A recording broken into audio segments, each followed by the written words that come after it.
Welcome back, bro. It's your boys Captain Flacco here for another album review. Yes. Today we have on our plate dude Russ, the New Jersey native and Atlanta apparently. No, Toronto. Nah. But his family's from Jersey. Right. But all right, but wherever the hell he's from. Russ's new album Zoo, and we also have Denzel Curry from Florida. That's right. And his album Taboo.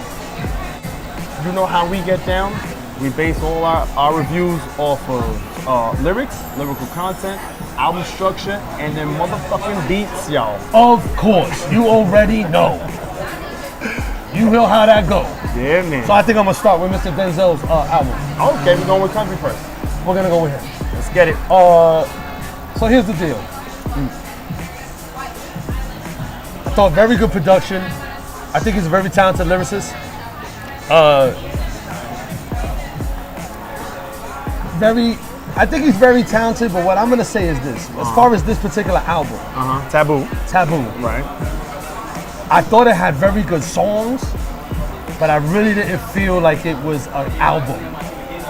I think it was like, let me release 4 singles, because he broke it down to 3 volumes in one thing. Yes. Then let me break it down into a bunch of singles. 5, right? Then let me break it into a bunch of singles. You know what I mean? Total of 13 tracks altogether? It was a total of 13 tracks altogether. Tracks like first of all, the intro was dope. Songs like Black Balloons and Maniac. But then you have tracks like Samu that don't really round it out, the first part. Then you have Super Saiyan that doesn't really carry the baton from one song to the next. Then Switch It Up I thought was really dope. I thought Mad I Got and Mad I Got One It. I don't know what the thing is with that putting the numbers of the letters. That might just be their thing. He's an old head. I am an old head. I don't know either, but I appreciate it. It's kind of cool. He thought it was kind of cool.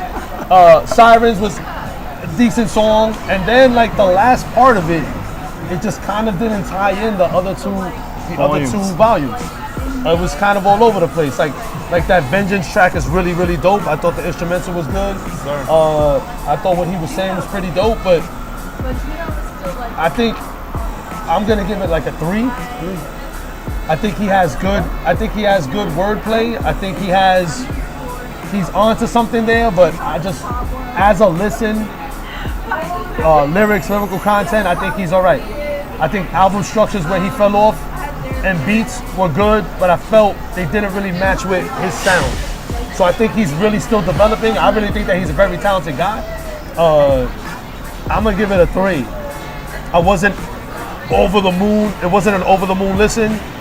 It wasn't a bad listen though. Right. But that's pretty much my take. Captain's giving it a 3. Shout out to Denzel Curry. Word up, I hear that. All right, well, I'm gonna say this, a big shout out to this dude.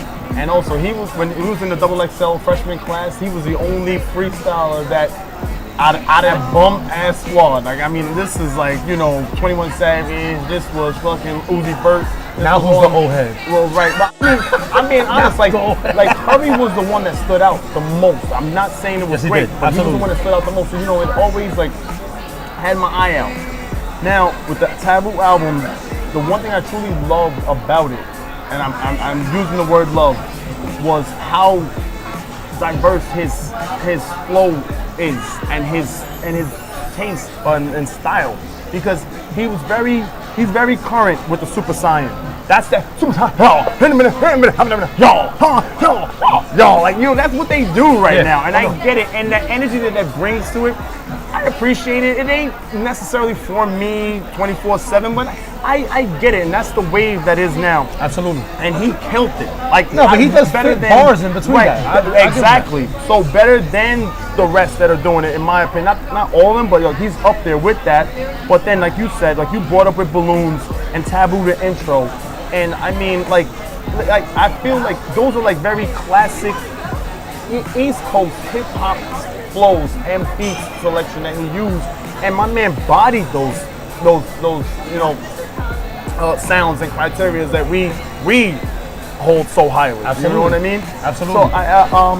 So it just didn't set the tone for the rest of the album, which is when you're listening to an album. I hear what those you're first saying. Two things set the table. I hear what you're saying, But I also feel like within this era, this day and age, with the youth now, their attention span isn't where ours were. That they can really, they gotta get stimulated, like per track. I agree. And he's aware of that.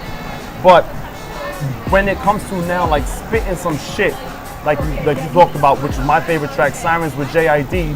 Shout out to JID. Absolutely. And shout out to the whole freaking J. Cole's freaking entire squad.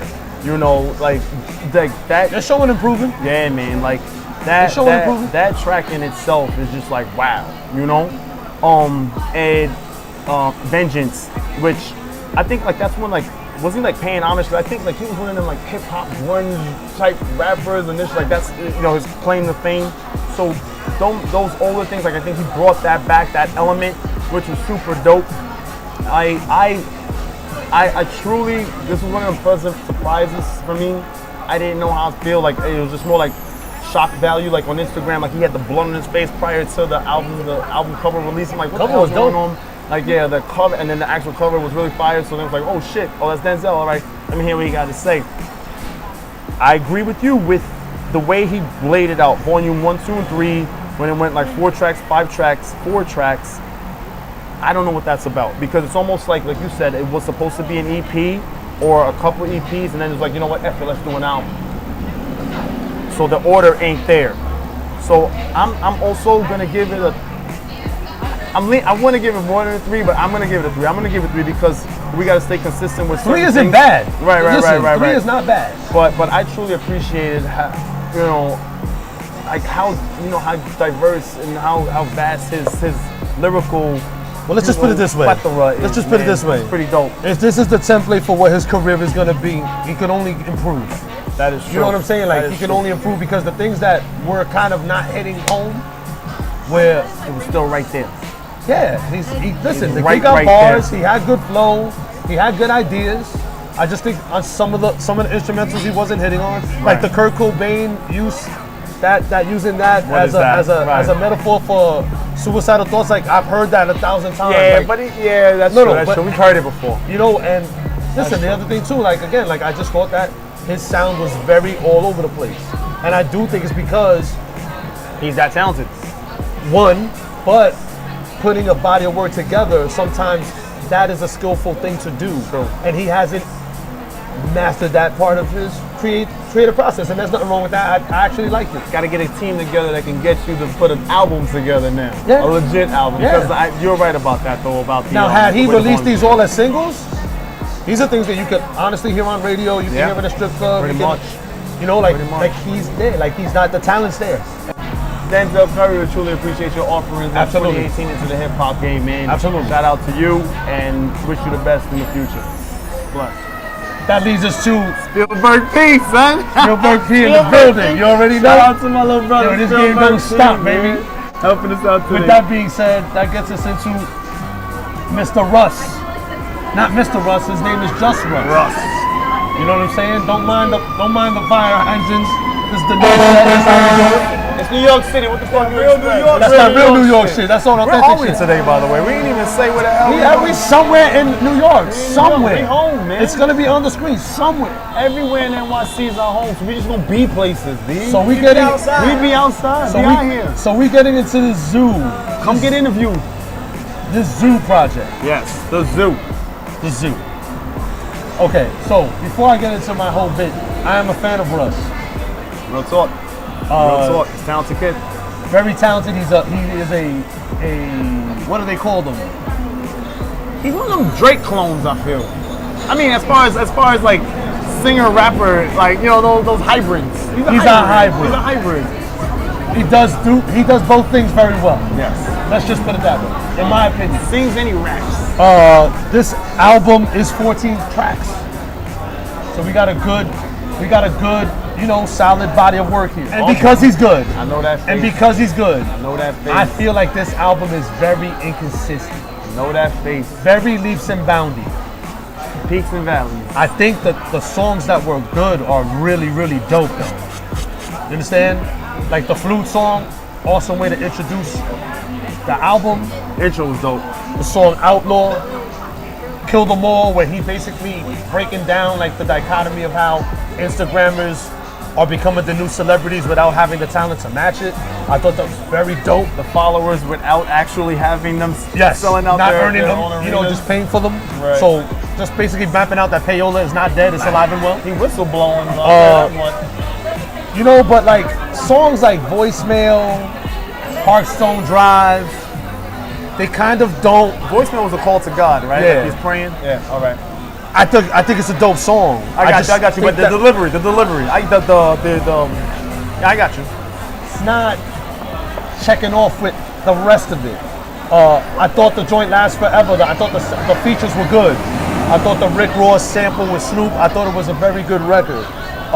That girl Malaya, excellent voice on Keep It Pushing. I thought like it finished strong though. I thought Keep It Pushing, I think Fuck That, From a Distance was a good song. I just think that middle part was very lackluster on mine. So again, we're going with beats, album structure, lyrical content, and lyrics. Lyrics I think is very good. I actually liked his rhyming more than his singing. His last project I liked his singing more than his rhyming. Okay? So I think he checks the bounce of this. The album structure is where I'm gonna put it to task. Gotcha. I think it was two leap and boundy. I'm gonna give you a 3.5, Russ. I'm gonna give you a 3.5. Russ higher than Curry? Yes. Russ higher than Denzel? Yes, I do. Because I felt like the stronger points, the songs that were strong on this album were strong records that have timeless viability. You know what I'm saying? Like I can hear these songs 20 years down the road. Okay. Now I think Denzel's project might be something that you revisit down the road and really appreciate it a lot more. Because we got to see a lot more of them to me. So I would say 3.5. Like I said, leaps and bounds. Got you. All right. Well, me out the gate. Shout out to you, Russ. To being the producer you are, the engineer you are, the mixer, Absolutely. masters, like organizer. No question. You soup to nuts. You're soup to nuts, and not that many artists are that. So I can never take away or sell you short in any stretch of the imagination because you're really putting your heart and soul into it until your ass get caught and find out that you're lying, motherfucker. Because I don't know how the hell you're doing all that shit to me. I'm just like, how? How he doing all that? How you doing all that? But if you are, kudos to you. And I'm gonna ride out and believe that you are. I will say this: there's really a wolf from 2017. Maybe because I've been listening to that longer, there are tracks on that I truly, you know, like I think I loved those instantly when I heard them. And what comes to mind exactly is like Losing Control, which was like my favorite. I think it was like Back to You, if I'm not mistaken. I don't want to drag on that too much, but like I thought that there were some like home run tracks that you had on that, which some of these are grown with. Like I need them to grow on me a little more. And will they reach that level? I don't know. We'll see. Time will tell. Absolutely. I feel like from track 1 all the way to 5, I did appreciate Voicemail. The Parkstone Drive, when you're talking about your dad and you taking over as the head of your household, providing for your family, it's like, I don't know, that was like such a backhand slap to your father that seemed like he was there, like, and you took away your dad's manhood and couldn't quite figure that shit out with him. I don't know. That shit was kind of ill. So it was like it's truth, right? If this is really going on, you're writing about it. So, but I don't know whether the content in that song like kind of made me feel a way, but from there down, so maybe I'll put that. Maybe because I feel something about that song, right? So I feel something, so 6. But then sonically, it didn't hit though. No, it did, but just I didn't like the context of it. Like just knowing, like he's telling a story about how hard his father was working, and he really wasn't making ends meet. And then here you come, now you're a single or a track that you sold, a beat, and now your mom's is looking at you to provide and like make your father feel lesser.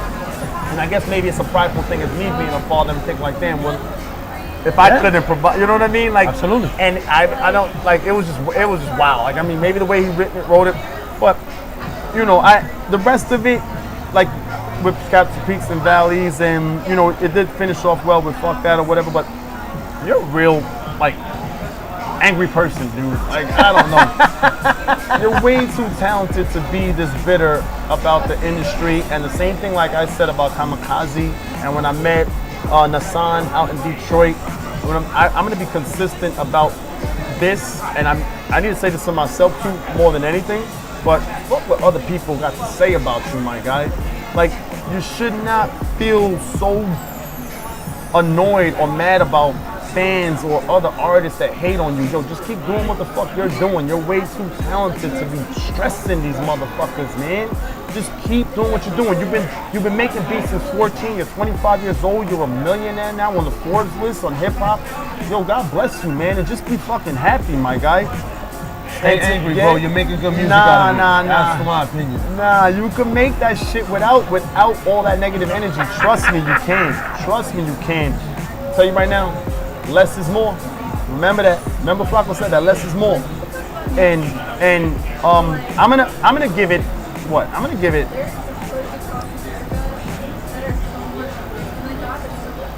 Things I like Denzel more. You know what I'm saying? I did like Curry's contribution more, but it's still in that range. It's in a 3 range. It's a definitely dope listen. Perhaps when I listen to it more, it'll grow on me. So I'm gonna give it a 3. And like I said, bro, like stop letting these fucking motherfuckers stress you, bro. Like just keep doing what you're doing. That's all I gotta say. If you ever listen to fucking Captain Flacco, I don't even know if you ever fucking this will ever hit your radar, but well, there you have it. There you have it. 3s across the board. We're being real nice today. I give it a 3.5. Oh shit! So that's a 3 1/4 for that one. No, you gave it 3.5. I give it a 3.5. People mad generous today. Now,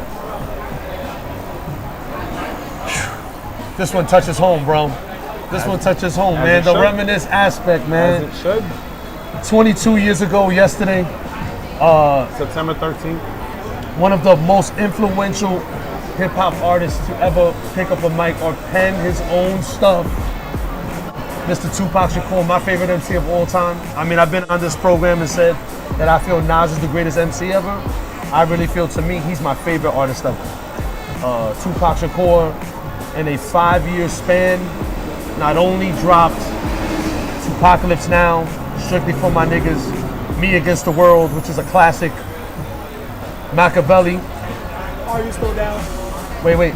Machiavelli, and before Machiavelli was All Eyes on Me, which in a previous episode we had mentioned how double albums aren't really constructed as albums. That one was. Are You Still Down with material that he left for us? He was not only the hardest working man in hip hop, he left us a vast amount of material, which I wish we could receive as fans, because a lot of those samples didn't clear because they were from Prince's estate. And but what he meant to us, like he was just.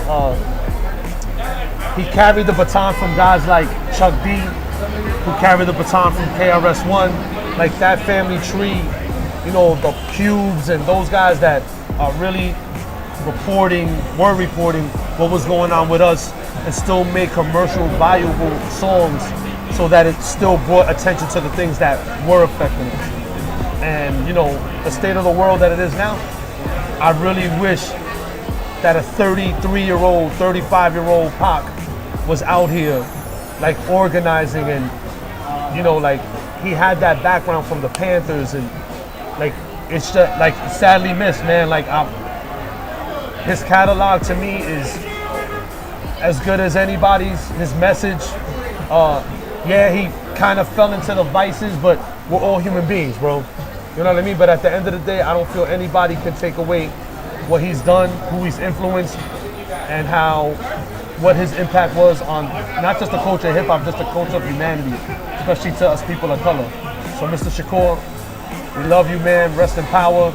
And it's because of you that you inspire me to do these platforms, to be a part of this show, to be a part of Sucker Free Podcast 4382 and counting. But you are a major part of that, man, and we miss you, and you are gone, but you'll never be forgotten, man. And they always said, if you wonder if heaven got a ghetto, it must, because you up there, man. You know what I'm saying? Shout out to Mr. Shakur, shout out to the Shakur family. That's all I have to say, man. Plus. Now, the spoon feds. You know what's up on the radio. Do that. Before the Seekers. What do you have from them? I got them. And as promised, because we owed you. We did owe you too. It was heavy. The last episode was heavy. We had to fit in a lot. You know what I'm saying? But we got you. We here. We're here for you, the people. All right. So today is September 14th. Wale dropped an EP called Free Lunch, which I'm sure we will be reviewing in the near future. Yes. But there's a motherfucking track on that bitch, track 4, called My Boy, featuring J. Cole. Yes, sir. Man. Cold World. Man. Now, you know, thanks to motherfucking YouTube, we're not allowed to let you hear anything more than 10 seconds, but we're going to get you the best 10 seconds of your motherfucking life right now. Yo, YouTube, stop the fuckery, bro. Get off that bullshit, man. Seriously, here it is, though. Now stop with all that frontin'. That big money talk should be reserved for those that got it. But when you really got it, you ain't pressed to talk about it. That's why I hear that capping all your raps and highly. That's all you get there. Whatever. You know what I'm saying? Well, shout out to Wale to make sure that Cole's on the goddamn album so I will listen to it. Yo, he ain't sour no more. He got called out, he ain't sour. You know what I'm saying? He's there. They boys again. God, you know. And then I'm gonna top it off for the second one. Yeah, for the second and which we've actually probably played. If I'm not mistaken, but it don't matter. You know what? I guess we gotta take a moment. Rest in peace, Aretha Franklin. What's his name? What's the actor?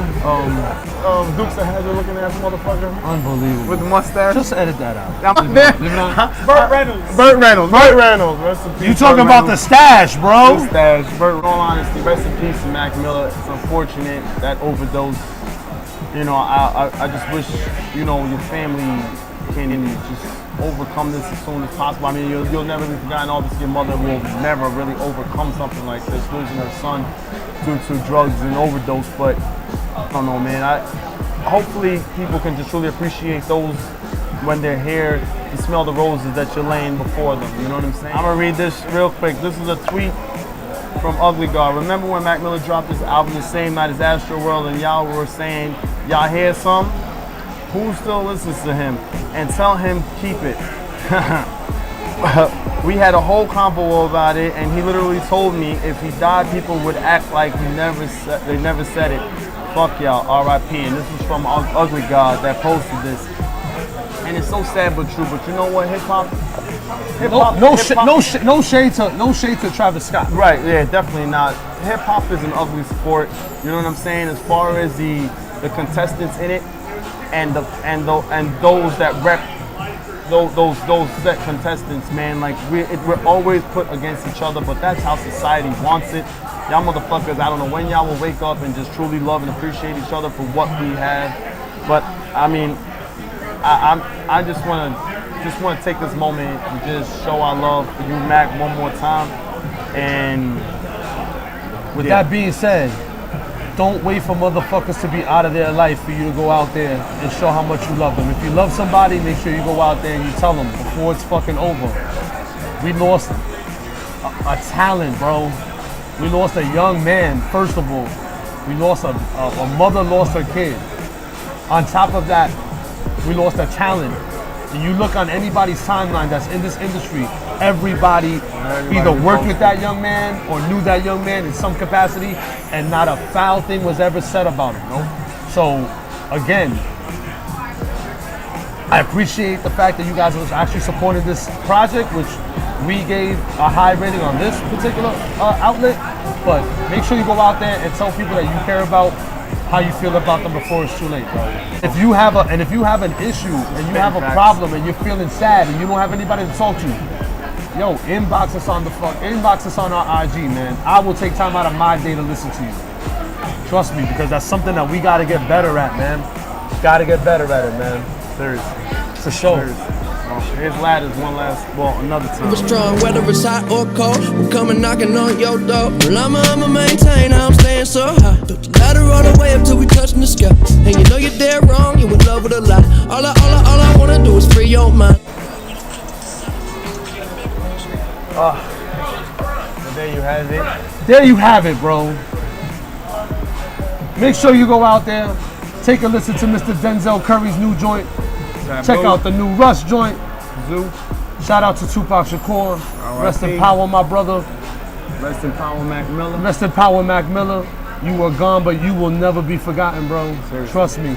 Thank you for your contribution while you were here, man. Let's not forget Jeffrey from the Fresh Prince. He died too. That's right. No, he didn't. He's still alive. Fake news. No, That was fake no, he news. didn't. That's fake news. news. But if he was, he would have been first, bro, because Jeffrey was my dude. That was fake news. Yeah. But shout out to Mr.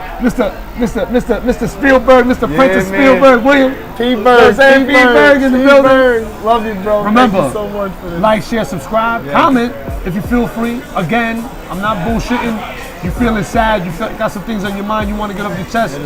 Hit us up on Captain Flacco at IG. Or say what you gotta say on YouTube too, on the comments. Because we're I'll do here better for you, than man. reach out. We're here for you. Stay blessed, and of course, stop making Stupid people famous. You already know. Love you, bro.